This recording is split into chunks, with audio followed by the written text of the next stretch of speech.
بسم اللہ الرحمن الرحیم۔ السلام علیکم ورحمۃ اللہ وبرکاتہ۔ محترم سامعین کرام، مکۃ المکرمہ میں رابطۂ عالم اسلامی کی عظیم الشان کانفرنس منعقد ہوئی، جس میں مختلف مذاہب کے مختلف مسالک کے علماء کرام نے شرکت فرمائی۔ ہندوستان اور پاکستان سے بھی مختلف علماء کرام نے اس عظیم الشان کانفرنس کے اندر شرکت فرمائی۔ تصویروں کے اندر دیکھا جا سکتا ہے پاکستان کے مشہور و معروف سیاستدان عالم دین حضرت مولانا فضل الرحمن دامت برکاتہم، جانشین شیخ الاسلام حضرت مولانا سید ارشد مدنی دامت برکاتہم سے ملاقات کرتے ہوئے۔ آج کی اس ویڈیو کے اندر ہم آپ کو بتائیں گے رابطۂ عالم اسلامی کی عظیم الشان کانفرنس کا خلاصہ۔ اس سے پہلے آپ سے مؤدبانہ درخواست ہے، اگر آپ حالات حاضرہ سے واقف رہنا چاہتے ہیں تو جلدی سے ہمارے چینل کو سبسکرائب کر دیں، بیل آئیکن گھنٹی کے بٹن کو ضرور دبا دیں تاکہ ہر آنے والی ویڈیو بر وقت آپ کو حاصل ہو جائے۔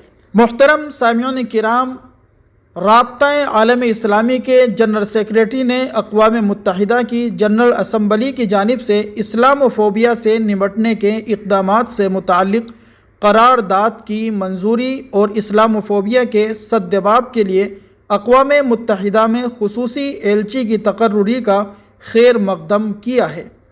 سیکریٹری جنرل رابطہ کونسل عزت مآب شیخ ڈاکٹر محمد بن عبد الکریم العیسیٰ نے اس بات پر زور دیا کہ موجودہ عالمی حالات کے تناظر میں جہاں دنیا میں نفرت انگیز بیانیہ، نعرے اور اسالیب میں خطرناک حد تک اضافہ ہو رہا ہے، یہ ہماری دنیا کے امن اور اس کے قومی معاشروں کی ہم آہنگی کے لیے خطرہ ہے۔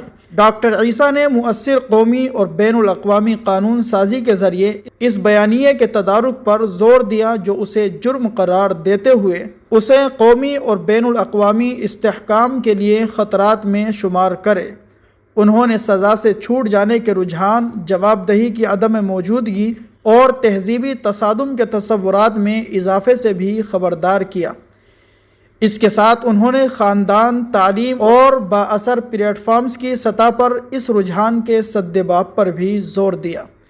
ڈاکٹر عیسیٰ نے مزید کہا کہ اسلام رحمت، رواداری، انصاف اور امن کا مذہب ہے، جس کا ثبوت اس کے شرعی نصوص اور ہمارے نبی کریم صلی اللہ علیہ وسلم کی سیرت مطہرہ ہے، اور اسلامی اعتدال اپنے طویل اور وسیع تاریخ میں اسی نہج پر گامزن رہی ہے۔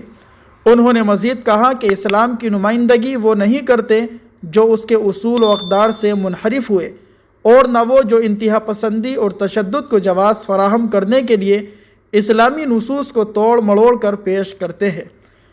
انہوں نے انتہا پسند نظریات کے مقابلے اور مذاہب اور تہذیبوں کے پیروکاروں کے درمیان امن، بقائے باہمی اور باہمی احترام کے فروغ کے لیے تمام عالمی کوششوں کے لیے رابطہ اس عالمی اکیڈمیز، ادارہ جات اور کونسلز کی حمایت کا اعادہ کیا۔ دعا کیجیے اللہ تبارک و تعالی تمام عداوتوں کو، نفرتوں کو، تعصب کو دور فرمائے۔ اللہ تبارک و تعالی پیار اور محبت والی زندگی نصیب فرمائے۔